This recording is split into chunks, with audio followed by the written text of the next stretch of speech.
Baik saudara-saudara, pada saat ini kita kembali dalam mempelajari pelajaran sekolah Sabat yang kedua dengan judul Tanda-tanda Keilahian. Tapi sebelumnya, mari kita tunduk kepala dan kita bersatu dalam doa. Kita berdoa. Bapa kami yang bertakhta dalam kerajaan surga, saat ini kami akan mempelajari firman Tuhan, pelajaran sekolah Sabat Alkitab. Kiranya Kau Roh Kudus boleh menjadi bagian kami semua. Apa yang akan kami pelajari boleh menambah wawasan, pengetahuan, kerohanian kami. Kami dapat aplikasikan dalam kehidupan kami, menyampaikan kebenaran firman Tuhan kepada banyak orang, dan boleh menjadi berkat bagi banyak orang. Terima kasih Bapa di surga, dalam nama Yesus. Amin. Baik saudara-saudara, penulis pelajaran sekolah Sabat untuk pekan ini, dia mengambil ayat tema atau ayat hafalan tercatat dalam Yohanes pasalnya yang ke-11 ayatnya yang ke-25 dan ayatnya yang ke-26. Firman Tuhan berkata, jawab Yesus, akulah kebangkitan dan hidup. Barang siapa percaya kepadaku, ia akan hidup walaupun ia sudah mati. Dan setiap orang yang hidup dan percaya kepadaku tidak akan mati selama-lamanya. Percayakah engkau akan hal ini? Saudara-saudara, pekan yang lalu kita telah mempelajari firman Tuhan, pelajaran sekolah Sabat tentang tanda-tanda atau mujizat-mujizat yang Yesus buat supaya kita percaya bahwa Dia sanggup melakukan sesuatu yang luar biasa untuk menuju ke jalan atau menuju ke hidup. Pekan ini kita akan melihat beberapa kuasa ilahi atau beberapa tanda ilahi yang Yesus buat untuk membuktikan bahwa benar Dia adalah Allah pencipta langit dan bumi, benar Dia adalah penyelamat, benar Dia adalah raja di atas segala raja. Pekan ini juga kita akan mempelajari 3 tanda ilahi. Kalau pekan yang lalu kita belajar tentang 3 juga peristiwa dari Yesus, di mana Dia menyembuhkan orang yang sakit dan lain sebagainya. Ini juga kita pelajari tentang tanda-tanda keilahian, ada 3. Yaitu yang pertama, pada waktu Yesus memberi makan 5.000 orang. Yang kedua, Dia menyembuhkan orang yang buta dari lahir. Dan yang ketiga, Dia membangkitkan orang yang sudah mati, yaitu Lazarus. Jadi, pekan ini kita akan mempelajari 3 tanda yang tadi kita sudah baca, yang saya sudah sampaikan tadi. Tanda itu membuktikan bahwa benar Dia ini adalah raja di atas segala raja, pencipta, Dia adalah penguasa. Dan tanda ini menunjukkan bahwa Yesus itu adalah Tuhan. Dia adalah Mesias, Dia adalah penguasa di dunia ini. Namun, yang mengejutkan adalah bahwa dalam setiap kasus yang ada dalam Alkitab, beberapa orang tidak percaya mujizat tersebut dan tidak memahami maknanya. Bahkan bagi sebagian orang, ini adalah waktu untuk berpaling dari Yesus. Bagi yang lain, waktu untuk memperburuk kebutaan, memperburuk keadaan. Dan bagi yang lain, waktu untuk merencanakan kematian dari Yesus. Jadi ketika Yesus melakukan mujizat, tanda-tanda keilahiannya, ada beberapa orang yang tidak percaya, beberapa orang yang mengaburkan suasana, ada beberapa orang yang merencanakan kematian dari Yesus. Tetapi ada bagi yang lain, ada beberapa orang, ini adalah waktu untuk percaya kepada Yesus bahwa Dia adalah sebagai Mesias. Jadi di saat yang lain berpikir ini adalah waktu untuk merencanakan kematian Yesus, ada yang berpikir waktu untuk memperburuk keadaan, ada yang berpikir untuk tidak percaya kepada Yesus, tetapi ada saja orang yang percaya bahwa Yesus adalah Yesus adalah Mesias. Mari kita lihat tanda-tanda keilahian. Yang pertama, pada waktu Yesus memberi makan 5.000 orang. Saudara-saudara, peristiwa ini terjadi ketika Yesus selesai membuat beberapa mujizat. Matius pemungut cukai, dia berkomentar peristiwa ini terjadi setelah Yohanes Pembaptis meninggal dibunuh. Dan setelah Yesus dengan dengar kabar itu, Yesus mau mengasingkan diri, dan kitab Yohanes menambahkan bahwa dia mau pergi ke seberang danau Galilea, yaitu Danau Tiberias, dan tiba-tiba orang banyak berbondong-bondong mengikuti Yesus dan ingin melihat Yesus karena mendengar dan melihat sebelumnya peristiwa Yesus menyembuhkan beberapa orang yang sakit. Nah, peristiwa Yesus memberi makan 5.000 orang itu tercatat dalam Yohanes pasalnya yang ke-6 ayat 1 sampai seterusnya. Khusus ayat 4 dan ayatnya yang ke-9 sampai ayat 9. Di situ menceritakan bahwa peristiwa ketika Yesus memberi makan 5.000 orang itu terjadi ketika hari raya Paskah hampir tiba. Kita mengingat hari raya Paskah itu adalah memperingati hari keluarnya bangsa Israel dari tanah Mesir, dari tanah perbudakan. Nah, dan ketika Yesus melihat bahwa orang banyak yang mengikuti dia lapar, maka tergeraklah belas kasihan hati Yesus untuk memberi makan 5.000 orang itu. Namun masalah yang terjadi di pasal itu menceritakan mereka tidak punya uang yang cukup, mereka tidak punya makanan yang cukup untuk memberi makan kepada 5.000 orang itu. Tetapi seorang dari murid Yesus namanya Andreas, dia menemukan seorang anak. Dan anak ini, dia membawa 5 roti dan 2 ikan. Dan pada akhirnya dengan kuasa ilahi Yesus, tanda yang pertama yang menunjukkan keilahian Yesus, dia membuat mujizat melipat gandakan roti dan ikan itu menjadi sangat banyak untuk memberi makan 5.000 orang. Nah, selanjutnya untuk tanda yang kedua, ini masih di dalam tanda yang pertama. Dalam tanda yang pertama, pada waktu Yesus memberi makan 5.000 orang. Ayat selanjutnya, ayat 14, 15, sampai ayat selanjutnya itu, di hari Senin berbicara tentang sungguh dia adalah Nabi. Ketika orang-orang itu melihat, Yohanes 6 ayat 14 dan 15 mencatat begini. Ketika orang-orang itu melihat mujizat yang telah diadakannya, mereka berkata, dia ini adalah benar-benar Nabi yang akan datang ke dalam dunia, karena Yesus tahu bahwa mereka hendak datang dan hendak membawa dia dengan paksa untuk menjadikan dia raja, ia menyingkir pula ke gunung seorang diri. Saudara-saudara, ketika Yesus memberi makan 5.000 orang dengan 5 roti dan 2 ikan, namun dari bekal seorang anak yang ada pada saat itu, mereka yang menyaksikan mujizat itu, mereka yang terlibat makan apa yang Yesus telah buat, mereka mengatakan hal ini tentang Yesus dalam ayatnya yang ke-14. Dia ini benar-benar Nabi yang akan datang ke dalam dunia. Yohanes 6 ayatnya yang ke-14. Nah, penulis pelajaran sekolah Sabat, Dr. Edward Sinke dan Profesor Thomas Shepard katakan begini. Kata-kata ini mengingatkan kita pada perkataan Musa dalam perjanjian lama yang merujuk kepada Yesus Kristus, bahwa seorang nabi dari tengah-tengahmu, dari antara saudara-saudaramu, sama seperti aku, akan dibangkitkan bagimu oleh Tuhan Allahmu, dialah yang harus kau dengar. Jadi memang apa yang dipandang, dilihat, dinilai, dikatakan oleh orang-orang yang ada waktu itu, ini benar sesuai dengan nubuatan Musa, bahwa dia katakan akan timbul seorang nabi menurut Musa. Jadi pada waktu dalam Yohanes 6 ayat 14 ketika Yesus memberi makan 5.000 orang, orang-orang waktu itu katakan, dia ini benar-benar nabi yang akan datang ke dalam dunia.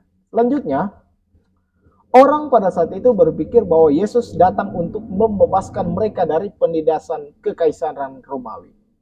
Orang hanya berpikir Yesus datang hanya untuk memberi makan dan merawat mereka yang terluka.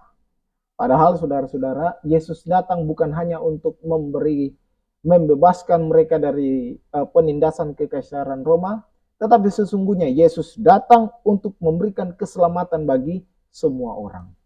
Sekolah Sabat mengatakan juga begini, tetapi bukan itu alasan mengapa Yesus datang, dan bukan itu tujuan mujizatnya. Sebaliknya, Kisah tentang pemberian makan kepada 5.000 orang memberikan kesempatan untuk menggambarkan bahwa Yesus adalah roti hidup, bahwa Allah sendiri telah turun dari sorga dan mengatakan, akulah roti hidup. Sebenarnya Yesus tidak hanya sekedar memberi makan mengenyangkan mereka, tidak hanya seperti itu. Tetapi Yesus datang untuk menawarkan, memberikan kehidupan bagi semua orang. Nah, yang menjadi kekeliruan dari orang-orang waktu itu, mereka hanya berpikir Yesus datang seorang nabi untuk membebaskan mereka dari penindasan kekaisaran Romawi. Tapi sesungguhnya Yesus datang untuk memberikan keselamatan. Ellen White, Kerinduan Segala Zaman, jilid 5, halaman 415, katakan begini. Sayangnya, hati mereka tidak puas menanyakan mengapa. Jika Yesus dapat melakukan begitu banyak perbuatan yang ajaib sebagaimana yang sudah mereka saksikan, tidak dapatkah ia memberikan kesehatan, kekuatan, dan kekayaan kepada sekalian umatnya? Melepaskan mereka dari penindasan, serta mengangkat mereka kepada kuasa dan kehormatan. Kenyataan bahwa ia mengaku diutus oleh Allah, namun engkau dijadikan Raja Israel, sungguh merupakan rahasia yang tidak dapat mereka duga. Penolakannya disalah tafsirkan. Banyak orang menarik kesimpulan bahwa ia tidak berani menyatakan tuntutannya karena ia sendiri menyaksikan sifat ilahi yang mencari tugasnya. Dengan demikian, mereka membuka hati terhadap sifat tidak percaya dan benih yang telah ditaburkan oleh setan membuahkan yang sejenisnya dalam hal pengertian dan kegagalan. Sayangnya Ellen White berkomentar begini. Ketika Yesus telah memberi makan 5.000 orang, mereka waktu itu tidak puas. Dan mereka salah tafsir atau salah arti dan salah artikan. Nah, bagian yang kedua, tanda yang kedua ini ada dalam pelajaran sekolah sahabat hari Selasa dan hari Rabu. Karena hari Selasa dan Rabu ini berbicara soal penyembuhan orang buta bagian pertama dan bagian yang kedua. Dan ini merupakan tanda ilahi yang kedua, yaitu ketika Yesus menyembuhkan orang buta sejak lahirnya. Jadi Yesus menyembuhkan seorang yang telah buta dari waktu dia masih baru dilahirkan. Penyembuhan bagian pertama ini tercatat dalam Yohanes 9 ayat 1 dan ayat sampai 16. Jadi bagian yang pertama dalam Yohanes 9 ayat 1 sampai 16, bagian yang kedua 17 sampai seterusnya. Di mana para murid membuat hubungan antara penyakit dan dosa. Mereka cari tahu apakah sakit ini, kebutaan ini yang menyebabkan adalah dosa dan lain sebagainya. Pekan lalu ada kisah seorang yang lumpuh. Ia berada dalam kondisi tanpa harapan selama 38 tahun, mengalami kelumpuhan. Namun, orang buta dalam Yohanes pasal 9 ini, dia buta sejak lahirnya. Yohanes 9 ayat 1.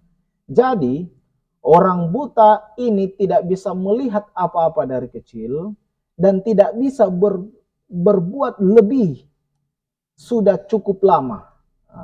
Jadi kalau pekan lalu kita bahas orang yang lumpuh, dia telah menderita selama 38 tahun. Orang yang buta ini dia telah menderita, tidak bisa melihat apa-apa, dia tidak bisa berbuat apa-apa, lebih sudah sejak dari lahir. Nah, sekolah sahabat mengatakan begini, orang buta yang malang ini, dia juga tidak hanya menderita secara fisik, tetapi juga secara rohani, emosional, mental. Karena persepsi masyarakat bahwa mereka yang sakit di masyarakat menderita karena dosa mereka sendiri atau dosa orang tua mereka. Di ayat 2, murid-murid Yesus bertanya kepada Yesus, siapa yang salah? Apakah orang ini atau orang tuanya yang salah? Dia dianggap bersalah oleh manusia dan orang buta ini dibuat percaya dengan perkataan orang. Ingat saudara, dia sakit bukan sakit secara fisik, dia juga sakit secara emosional, mental. Oleh karena tekanan-tekanan dari masyarakat, tekanan-tekanan dari orang-orang sekitar. Ya mungkin dia sakit karena dia punya dosa sendiri. Kamu sih karena ini karena kamu begini. Orang tua kamu begini. Kadang-kadang kita berkata seperti itu kepada orang lain. Itulah sebabnya Dr. Sinke dan Profesor Shepard mereka mengatakan begini. Jawaban Yesus memperluas visi para muridnya tentang misinya ke tingkat yang lebih tinggi. Artinya, saudara-saudara, Yesus tidak menyalahkan anak ini atau orang tuanya. Yesus hanya menegaskan bukan untuk mencari tahu siapa yang salah, tetapi Yesus mencari solusi, yaitu pekerjaan Tuhan harus dinyatakan dalam hidupnya untuk menyelamatkannya.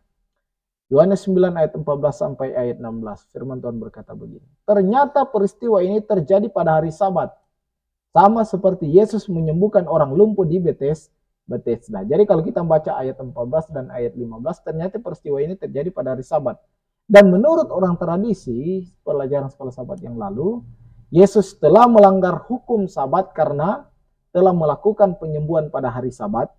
Sehingga mereka mengatakan bahwa orang ini, Yesus ini, tidak datang dari Allah sebab dia melanggar hukum Sabat.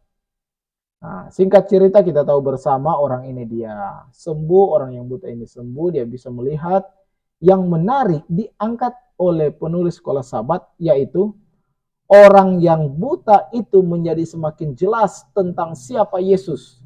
Tetapi para pemimpin agama menjadi semakin bingung dan buta tentang identitas Yesus yang sebenarnya. Sekolah Sabat hari Rabu melanjutkan cerita ini. Kelanjutan yang terjadi dalam Yohanes 9 ayat 17 sampai seterusnya.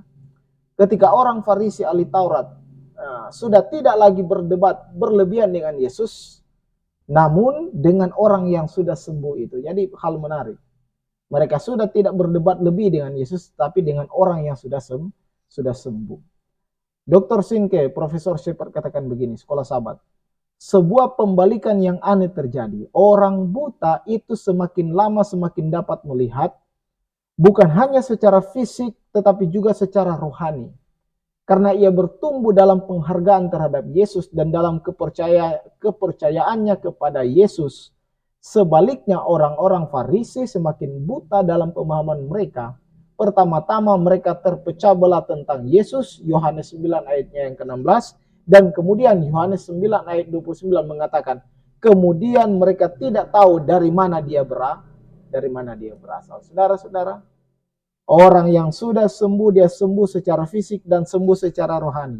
Orang yang terbiasa ahli Taurat, orang Farisi, semakin hari pandangan mereka semakin kabur. Selanjutnya, perdebatan terjadi antara anak yang sudah sembuh ini dengan orang Farisi, ahli Taurat, dan orang Yahudi waktu itu. Anak yang telah sembuh ini berusaha meyakinkan mereka bahwa Yesus sudah menyembuhkan dia. Yesus berasal dari Allah dan dialah Allah karena telah bertindak menyembuhkannya. Tetapi hal itu ditentang oleh orang Farisi, bahkan mereka mengusir anak tersebut. Nah, penulis sekolah Sabat Dr. Sinker dan Profesor Shepard katakan begini. Yang menakutkan di sini adalah kebutaan rohani pemimpin agama. Ini luar biasa, ini sungguh miris. Nah, yang menakutkan di sini adalah kebutaan rohani pemimpin agama. Seorang pengemis yang dulunya dapat menyatakan, dari dahulu sampai sekarang tidak pernah terdengar bahwa ada orang yang memelakkan mata orang yang lahir buta. Jikalau orang itu tidak datang dari Allah, ia tidak dapat berbuat apa-apa. Yohanes 9 ayat 32 dan 33. Namun, para pemimpin agama, pembimbing rohani bangsa itu, orang-orang yang seharusnya menjadi orang pertama yang mengenali Yesus dan menerimanya sebagai Mesias mereka, terlepas dari semua bukti yang ada, tidak dapat melihatnya. Atau sebaliknya, mereka tidak benar-benar ingin melihatnya. Sungguh suatu amaran yang kuat tentang bagaimana hati mereka dapat menipu mereka. Bagaimana hati kita dapat menipu. Saudara, hati mereka yang menipu mereka sendiri. Karena mereka tidak mau menerima Yesus. Terkadang ketika sudah jelas ada begitu banyak mujizat yang telah terjadi dalam kehidupan kita. Nafas diberikan, berkat melimpah, kesempatan untuk bangun hari ini, bisa makan, minum, beli ini dan beli itu. Ada yang percaya kepada Tuhan tetapi mirisnya ada yang tidak percaya dan tetap berusaha menipu hati sendiri. Kadang-kadang sudah banyak berkat yang Tuhan kasih ke dalam orang punya hidup, dalam kita punya hidup. Tetapi kita menipu diri kita, hati kita mengeraskan hati. Sudah jelas-jelas lihat kebaikan Tuhan setiap hari, setiap saat. Tetapi kita lupa akan kebaikan Tuhan. Selanjutnya, tanda yang terakhir, tanda keilahian Yesus yang terakhir pada waktu dia membangkitkan Lazarus.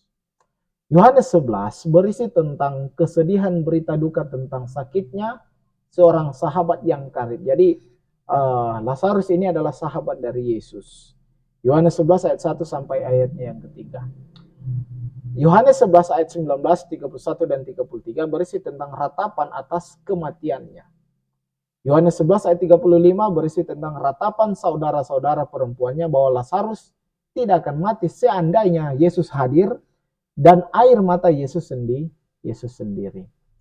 Ketika tahu peristiwa itu bahwa ketika Yesus tahu peristiwa bahwa Lazarus waktu itu sedang sakit parah, Yesus menunda beberapa hari baru dia berangkat pergi ke Betania ke tempat Lazarus meninggal. Yesus sakit. Tetapi Yesus pergi beberapa hari baru tiba Lazarus sudah meninggal. Yesus sengaja pergi terlambat supaya nama Tuhan yang dipermuliakan ketika Lazarus dibangkitkan. Di sini saudara-saudara, Yesus menunjukkan bahwa dialah sumber kebangkitan dan hidup. Saudara, barang siapa yang percaya kepada Tuhan, barang siapa yang percaya kepada Yesus, kalaupun mati di dalam Tuhan, ingatlah bahwa satu kali kelak kita akan bertemu dan kita akan dibangkitkan bersama dengan orang yang percaya. Kesimpulan yang pertama, sebagaimana tanda keilahian Yesus yang telah dia tunjukkan untuk memberikan makan 5.000 orang, dia membuktikan bahwa kuasanya mampu membuat semua orang kenyang, memenuhi kebutuhan mereka saat itu.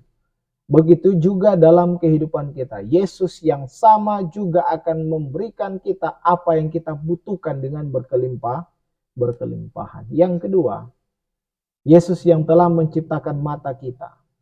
Dia sanggup menyembuhkan yang buta dan dia sanggup membuka cara pandang kita kepada orang lain.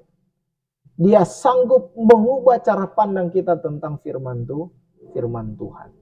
Yang ketiga, jangan sampai kita menjadi buta rohani. Yang keempat, mereka yang mati dalam Tuhan ada jaminan kalau hidup bersama dengan Tuhan karena Dia adalah sumber kebangkitan dan hidup. Kita tunduk kepala dan kita berdoa. Bapa di surga, terima kasih oleh karena pelajaran yang indah. Saat ini kami boleh mempelajari firman Tuhan, pelajaran sekolah sahabat. Tanda-tanda keilahian dari Yesus Kristus.